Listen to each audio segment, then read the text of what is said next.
She was attacked and stabbed many times in a life and death battle during a routine call for service and is left with life-changing injuries. Welcome to the Law Enforcement Talk Radio Show. In the Law Enforcement Talk Radio Show, we are joined by special guests talking about their experiences, the realities of investigating crimes, plus those who have experienced horrendous trauma. Police, first responders, military, and victims of crime share their stories. Hi, I'm John J. Wiley. In addition to being a broadcaster, I'm also a retired police sergeant. Be sure to check out our website, letradio.com, and also like us on Facebook. Search for the Law Enforcement Talk Radio Show.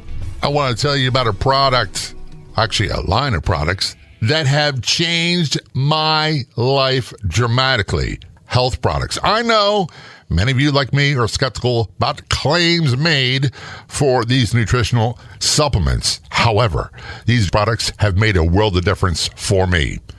The simplest, cheapest, least expensive product they have. As a result of taking it, a chewable berry flavored product, I've had full night's sleep every night and 0 leg cramps.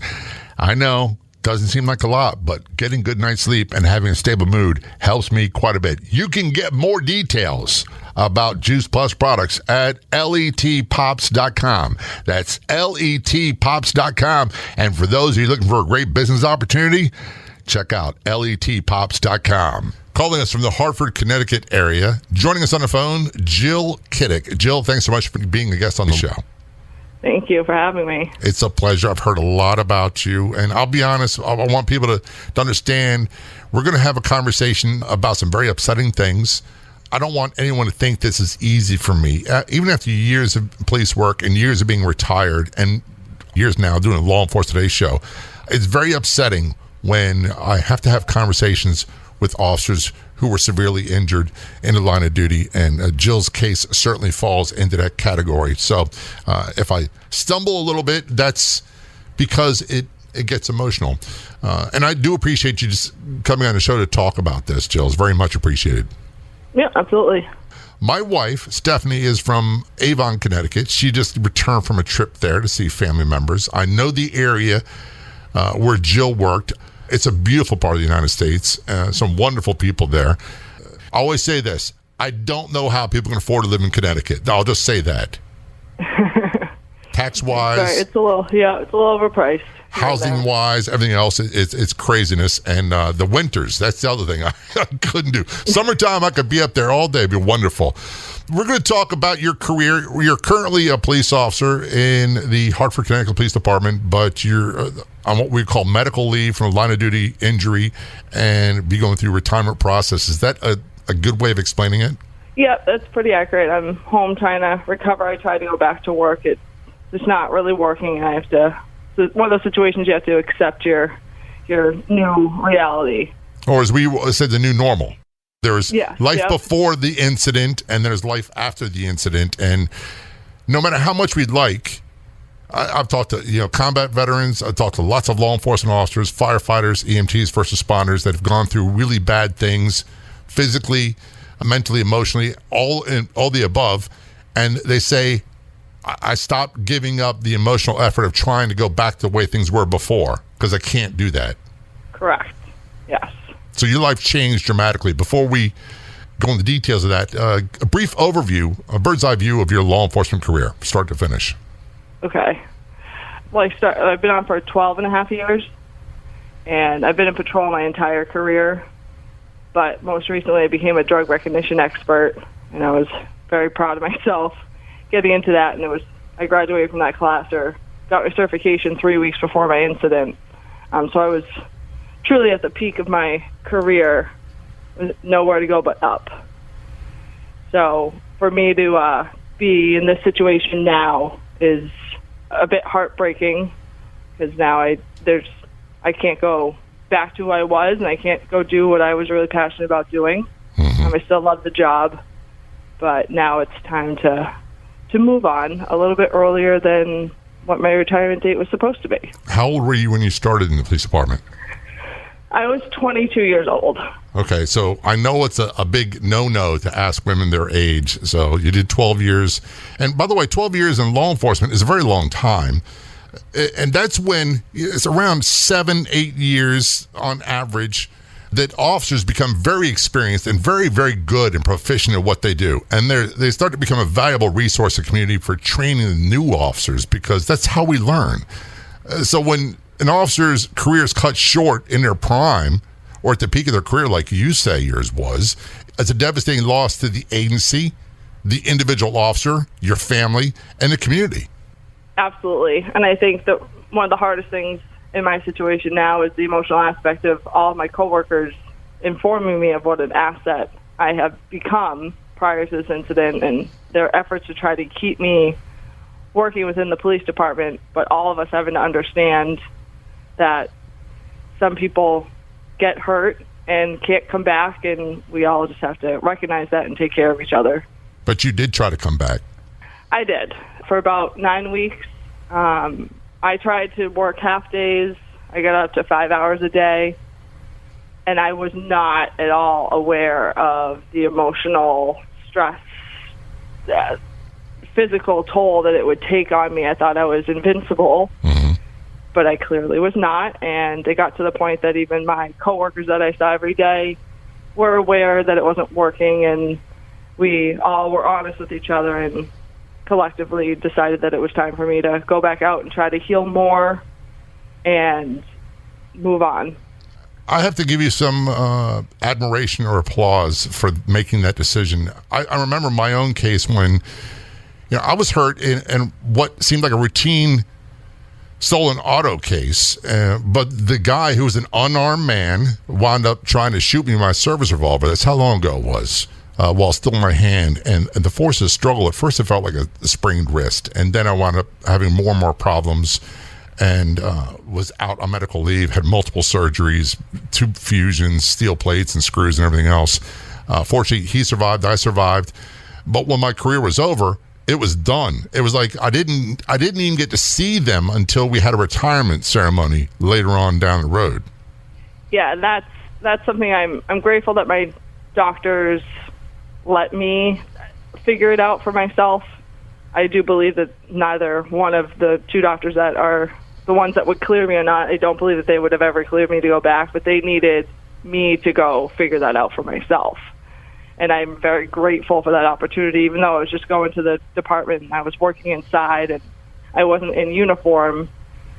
It was enough for me to not have that feeling like what if I tried to go back? I don't have to deal with that the rest of my life. You were able to answer those questions for yourself. Yes. And it's a powerful lesson, because it's a lot of times there's the what ifs, and it coulda, shoulda, woulda. And I know we all do that, in particular when it involves incidents that involved traumatic injuries, which we'll talk about yours in a moment. When I say that traumatic injuries, Jill's were devastating. It was a horrific attack. We will talk about the details of that in just a few moments. Before returning to our conversation with Officer Jill Kidik, I want to play actual police audio from the Hartford Police Department. This is edited for time. Now, bear in mind, Officer Jill Kidik is unit number 12.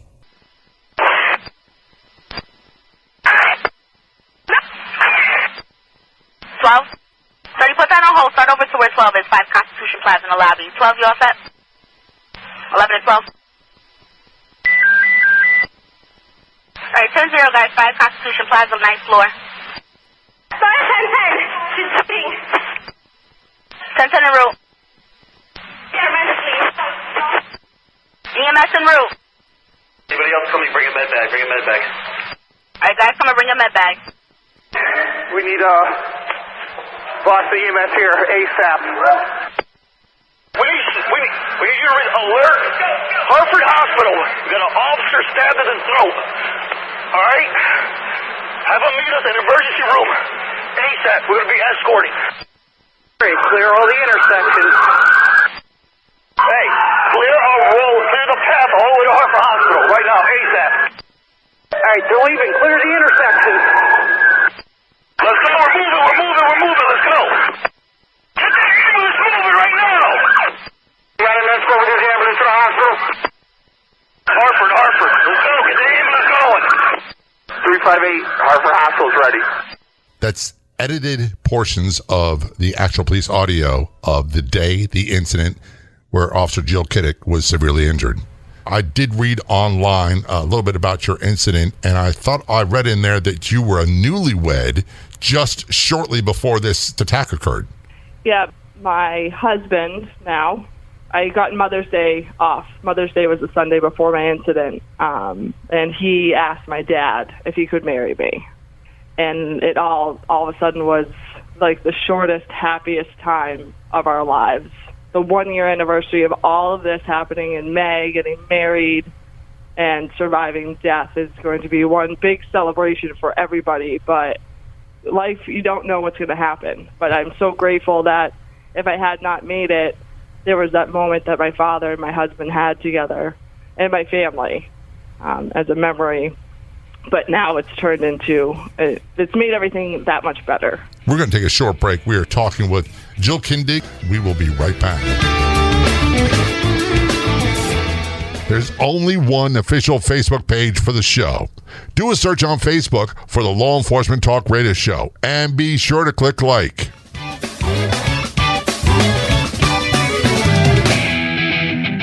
This portion of the show is brought to you in part by Pet Rescue Life Facebook page. Everyone's welcome at the Pet Rescue Life Facebook page, where you'll find fun, informative, and enjoyable posts daily. Purebred, mixed breeds, rescues, we love them all. Be sure to like the Pet Rescue Life Facebook page. I'm John J. Welly. Joining us on the phone, Jill Kidik. I said her last name incorrectly at the break. It's K-I-D-I-K. Is that correct? Yes.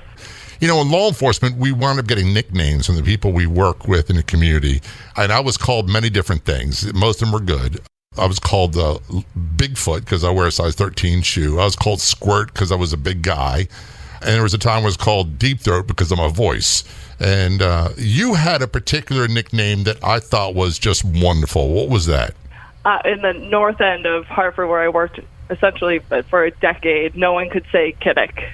So it became Officer Kitty and then turned into Officer Kitty Cat. That's such a great name. Yeah. And that's one of the things I loved about law enforcement is the unusual connection you make with people you see and work with every day in the community. Yes. And I know the news media loves to portray it as very hostile, very aggressive, and 99.9% of the time, 99.9% of the people, even when they're criminals, it's not a bad, hostile experience. Is that correct? Yeah, it's not. I think that nobody wants to be told what to do. No, everybody wants to police their own lives. And when there's a stranger in uniform coming into their house, anyone's going to be uncomfortable or upset. It doesn't matter how supportive you are of law enforcement or not. There's that feeling of violation. I think that for me, it was really important over the years for people to realize that if I'm the one that shows up, they know that I don't want to arrest anybody or take anybody away from their home. I want to come in and resolve this issue and never see them again for the same thing. And I think that earned me some respect. And I always had the reputation of being fair. I'd try not to arrest you unless you gave me no other choice or it was a serious incident, but I treat you fairly as long as you didn't threaten me physically. If you threatened me physically, it was a different story. But most people don't do that. And respect in the home was important. We were always drilled into our heads by the people that trained us. A lot of Vietnam veterans and Korean War veterans were commanders, and they drilled in our heads about treat everyone with respect until they change the tone of the conversation, and then you don't back down. But particularly in their home, if you got called their home, you weren't disrespectful ever. Yes, yeah, and I think that, starting off at 22, I was young and didn't know really what I was doing, and you really have to, sometimes it's hard, but you learn over time that being a wolf walking in doesn't really help too much. No. You really just have to, even if you don't understand what's going on, you just kind of have to fake it until you resolve the issue that you're there for. Right, and I read somewhere that you had, were you de-escalation or crisis intervention certified, something along those terms too? Yeah, we have a crisis intervention team for Hartford Police and throughout the state of Connecticut, which is a week-long class, and you spend time truly embodying different disabilities and mental handicaps. You listen to, you walk around one of our Rensselaer field, our Yukon's playing field, football field, with headphones on and someone screaming and swearing at you, to mimic that of what it's like to be schizophrenic, and you do all those things. You walk into a house and you're not trying to force somebody to be your normal. You can understand their normal. Mm-hmm. That was all things that we learned on the job, and I don't think we had the terminology they use nowadays. But all the experience you had, all the training you had, all the time on the street you had, all that pretty much didn't matter when you handled one certain call. No. And that was, what date was that occurred? May 17th of 2018. What happened that day? You received a call for service? No, I wanted to have my breakfast. I had my husband made me breakfast, as he always does, and I had it in my lunch bag. And I saw that there was a call holding for a little landlord-tenant issue that we deal with on a routine basis throughout the city. I knew I would get sent to it because the area car was on a motor vehicle crash at the time. So I offered to go take the call, thinking it would be all of 5 minutes of my life, and it turned into the rest of my life. And actually, without sounding over dramatic, it turned into an absolute battle for your life. Yeah, yes. That it was completely, and I hate to use the term complacent or routine, but that's what it felt like. That's what it should have been. And I had no idea that I was dealing with someone that was ready to explode the way that they did on me. And this person was what they describe as an emotionally disturbed person? That's what they're saying, that there's a mental health history. I know that she wasn't on medication or receiving any services for mental health, emotional health in the last couple of years. None of that was informed to me prior to me arriving. If I had known that, I never would have gone to that call by myself. Right. But no one informed me of that. But I could see that she was upset, and I don't particularly care to leave people and walk away if I can see that they need somebody. And that's what I felt with her. And it turned into an absolute nightmare. Basically, and this is paraphrasing from the article I saw, you wound up wanting to get her some help. And one of the things that we were taught to do, especially when someone seemed to be disturbed, and I use that term as a general description for people who aren't in law enforcement, and that doesn't mean necessarily mental issues or intoxicated or drug issues or anything else, but it seems like they could be volatile, that we would cuff them for their safety and ours. And is that what you attempted to do? No, not initially. I just wanted to have a talk with her. I could tell, you can tell when you're talking to somebody in their eyes tell you their whole life story. Yep. And there was something she couldn't verbalize with her emotions. So I asked her if she wanted to go talk to somebody. She wanted to put her shoes and her jacket on, and she said yes. And she put her shoes and her jacket on. And I asked for her ID, and she said that she didn't have it. And so I asked her a couple different ways, because I saw a pile of stuff in her room, a pile of paperwork. And I asked, was she sure that she didn't have it, or she just didn't have it for me? And her response made me realize she just didn't want me to have it. And at that point, I knew something was not right. And I had already called for an ambulance to take her to the hospital. I already called for a backup officer at this point, just as we're trained to do. And I tried to handcuff her, and she looked at me in a way that I knew it wasn't going to end well. So I took my handcuffs out. She ripped them off, and the fight for my life began. And you're a very physically fit person. People have an image. There's a bad stereotype with law enforcement, and this was true back in the 80s when I was on a job in the 90s, that people view female officers as being soft and not physically fit and not able to handle themselves in a violent confrontation. And that's the furthest thing from the truth. From what I've read about you, you've been very physically active and trained rigorously for a long time.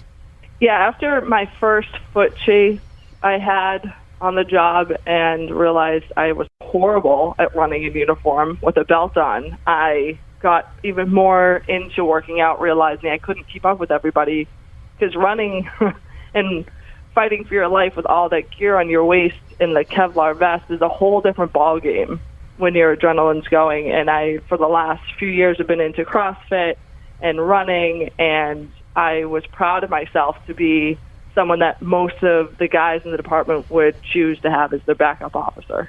And I understand exactly what you're saying when you say there are people that, to this day, when I say if I had to go through a door and possibly have a bad situation on the other side, there are people that I would love to have with me. And some of them were female, some of them were male, and some of the people I did not want with me were male, and some of them were big, muscular guys. They just were not the people I wanted to have back me up in a bad situation.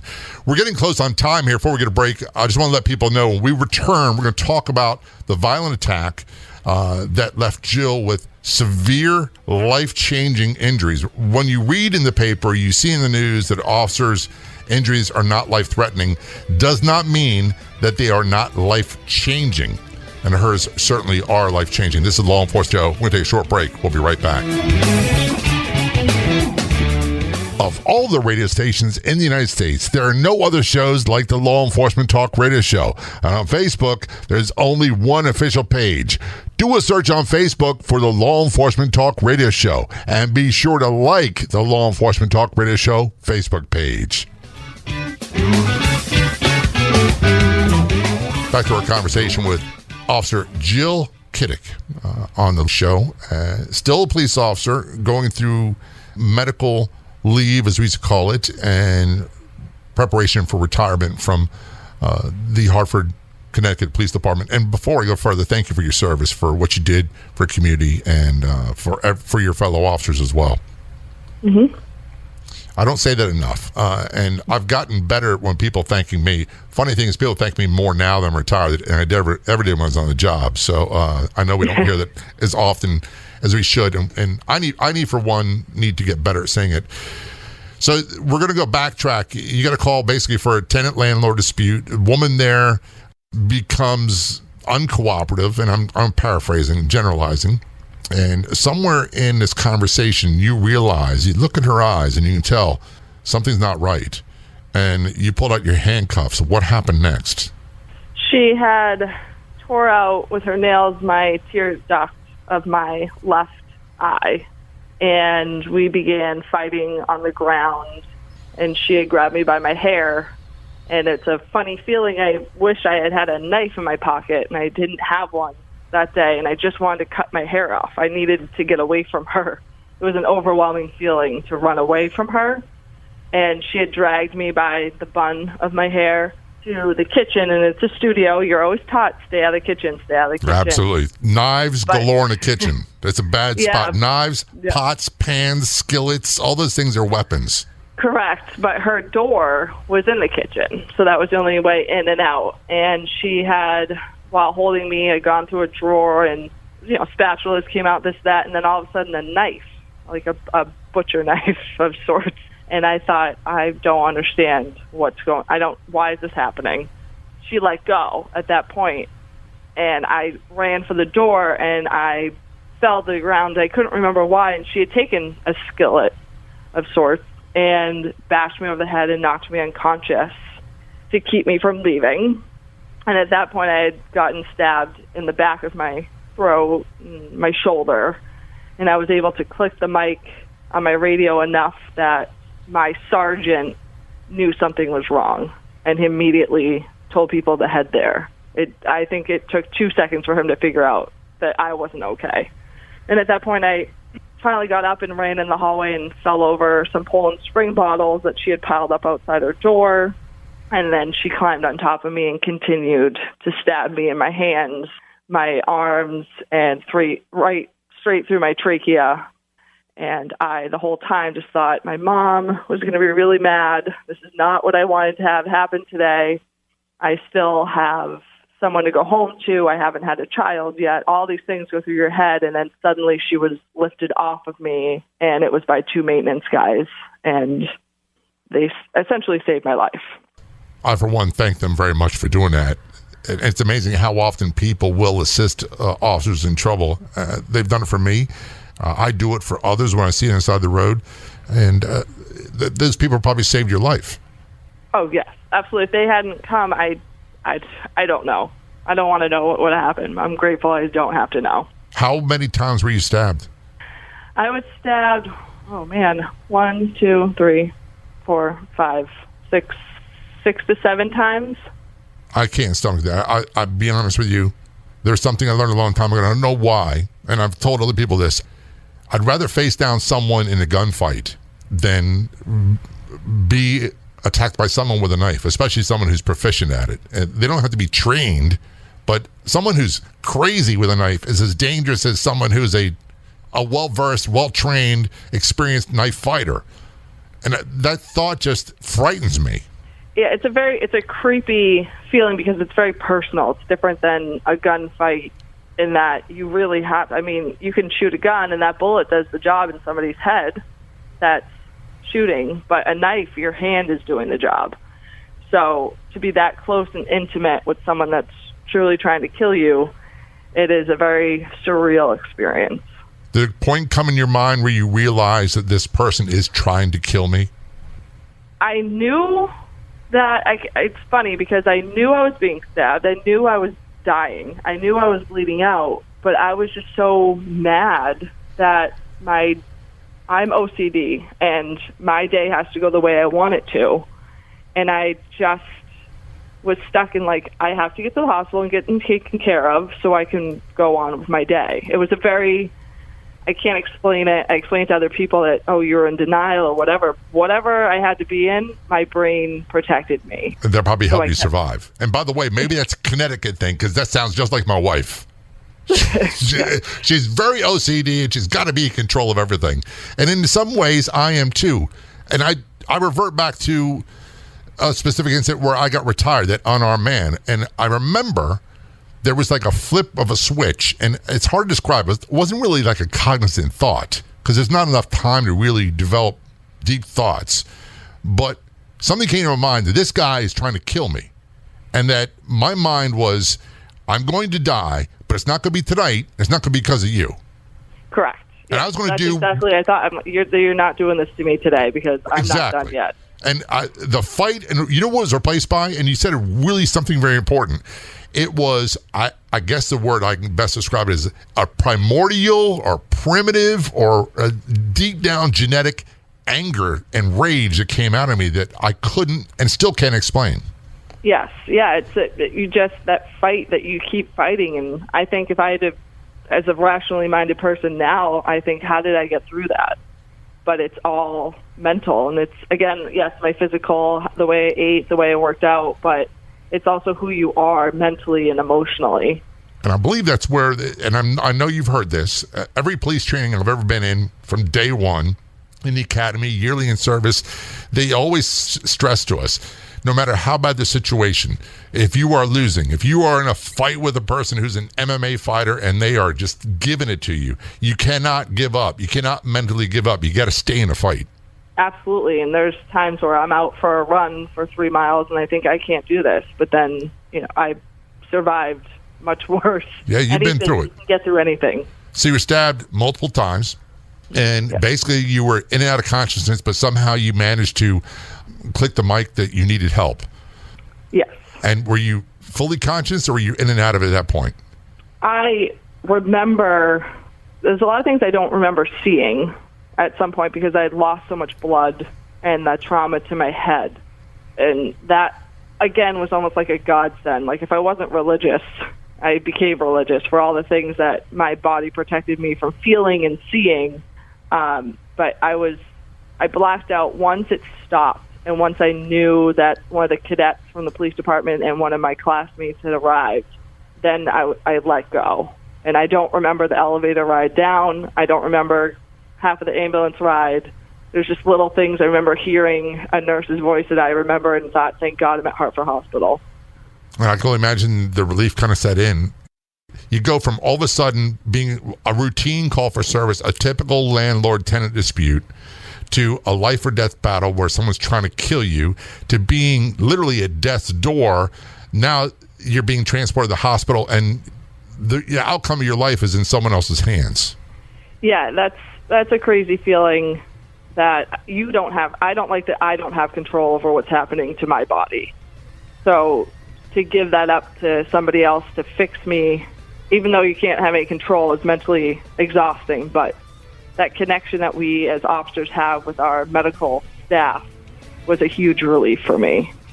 I'm so glad that you survived. And I know it sounds corny to say that, but it's one of those things where there's no right words, and this is something I still struggle with. And I always say this to people like who've lost spouses in the line of duty, that oftentimes I want to say something, but I'm afraid I'll say the wrong thing. And that's kind of what we're bordering on right now. We're going to take a short break. We'll be right back. Are you looking for great products that can be game changers for people, for their physical health, for their overall well-being?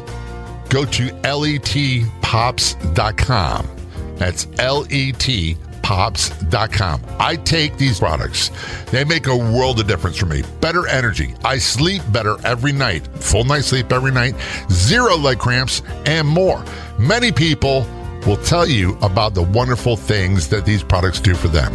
Plus, it can be a phenomenal business opportunity. You can help people improve their lives, and for a very small fee, get a complete back end, complete website, 0 inventory, no shipping, none of that stuff. Get full details on our website, letpops.com. That is letpops.com.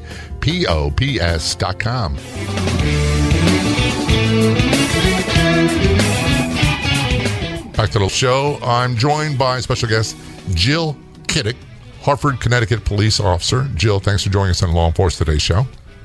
Welcome. And I want to paraphrase and shorten this up. You were attacked and brutally stabbed multiple times by someone you would not expect, in a call you wouldn't expect to happen. You go from, I'm going to eat breakfast, to I'm going to go handle this call real quick. It'll be 5 minutes of my life, and I'll go back and I'll have breakfast and then start my day. Newlywed, got life the way you want it. You're doing great in your career. And then all of a sudden, this vicious attack occurs. And you said she began attacking you in the kitchen and stabbed you with a kitchen knife, basically, right? Yes. Yep.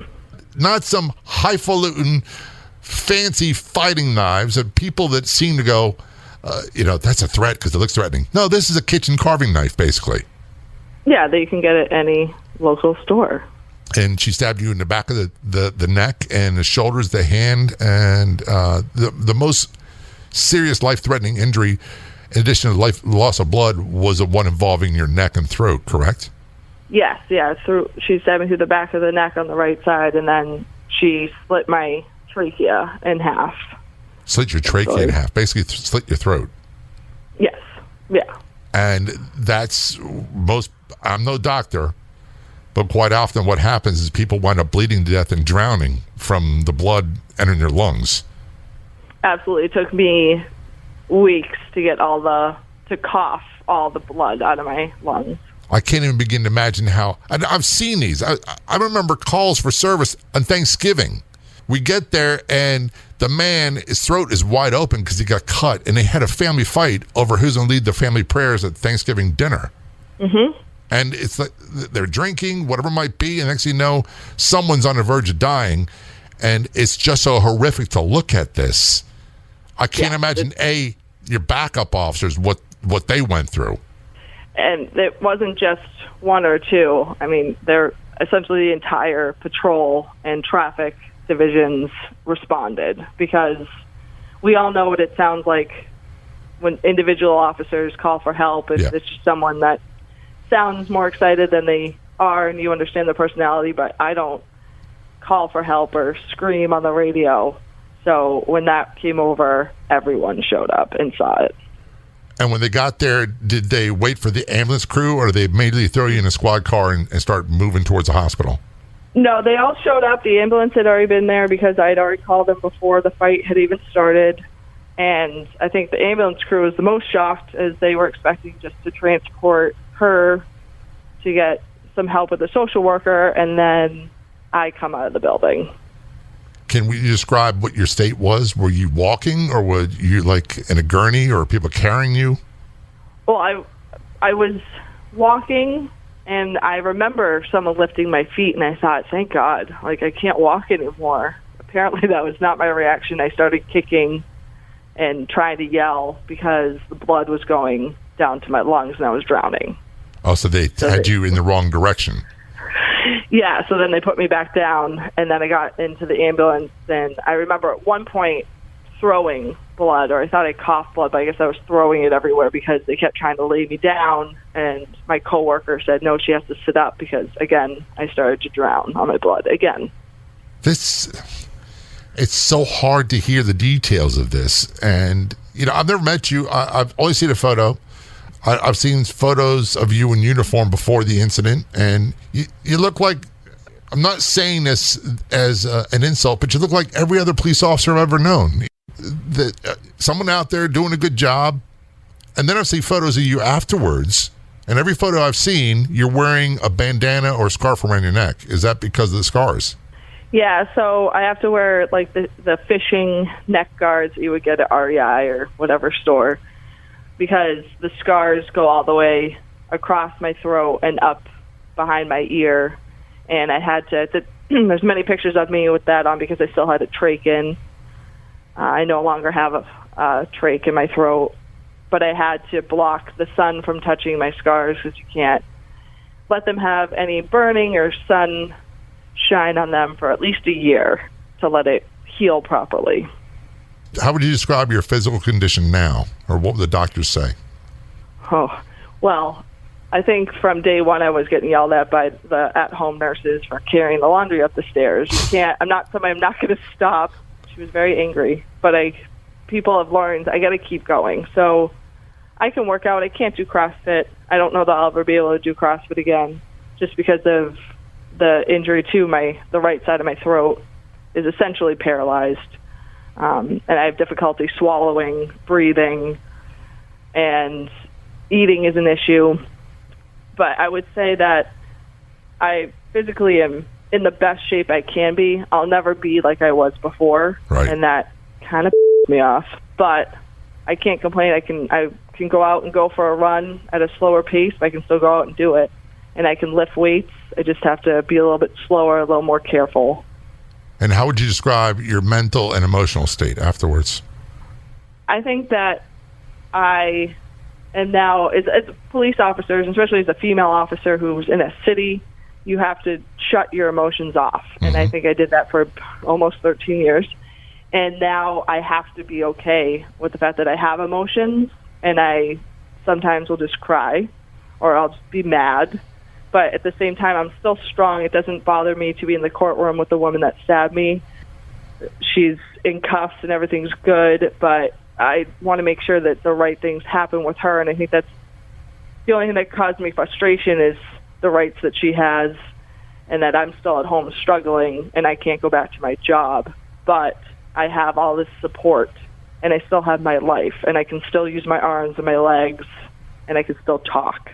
There's something to be said for all that. Yeah. There's a lot to be said about that, but I also found myself being angry for what a lot of people would think would be no reason at all, emotional, and my incidents were many, many years ago. It's much better than it used to be. And I always tell people that for someone who's struggling after a violent incident like this, you got to stay in the fight. It gets better. You can't give up. You've got to stay in there. And my life's not dominated by these mental and emotional issues, but they still are there. And I have to recognize that that's part of my limitations. Like you mentioned, I have physical limitations after the attack, and you've gotten better at those. You're learning those. Do you find you have to do the same with mental and emotional as well? Yeah, I think I have to accept that the old Jill is gone and that there's a new one, and this one has feelings. So the good news is you have feelings. The bad news is sometimes you have feelings, right? Yeah, like I'll cry in the middle of a conversation. So it's not like this isn't me, but it's who I am now. It's hard, but I can't. I have a fantastic therapist who has done EMDR therapy with me, and she forces me to feel, and that's what I need. It's the best thing. When you say EMDR, there have been a lot of questions about that, and people want to know basically what is it, what happens. Well, for me, it's a sensory therapy where sometimes when you're thinking about something horrible that's happened, you have to think about what makes you happy at the same time, like going to the beach or shopping at TJ Maxx. Like those are my two things. And so immediately when I start getting into something serious with her, I have the hand sensory, and there's a pattern of vibration in your hand that just reminds you of the beach while you're talking about, I don't know, getting stabbed in the throat, and you realize, okay, it's over. And now I can just go to the beach and be happy. I don't know that it works for everybody. I don't know. And I definitely thought, I'm just going to go back to work and I'll be fine. And she said, okay, whatever you think. And I worked with the therapy, and it has worked for me. I don't have nightmares. I can call her if I need help, and I can deal with my emotions. I can verbalize them, which I didn't think I'd be able to. It's helped me tremendously. Jill, I'm so glad you came on the show. We definitely have to have you back again in the future. Thanks so very much for sharing your story. I'd like to thank our guests for coming on the Law Enforcement Talk Radio Show. The Law Enforcement Talk Radio Show is a nationally syndicated weekly radio show broadcast on numerous AM and FM radio stations across the country. We're always adding more affiliate stations. If you enjoyed the podcast version of the show, which is always free, please do me a favor and tell a friend or two or three. I'll be back in just a few days with another episode of the Law Enforcement Talk Radio Show and Podcast. Until then, this is John J. Wiley. See ya.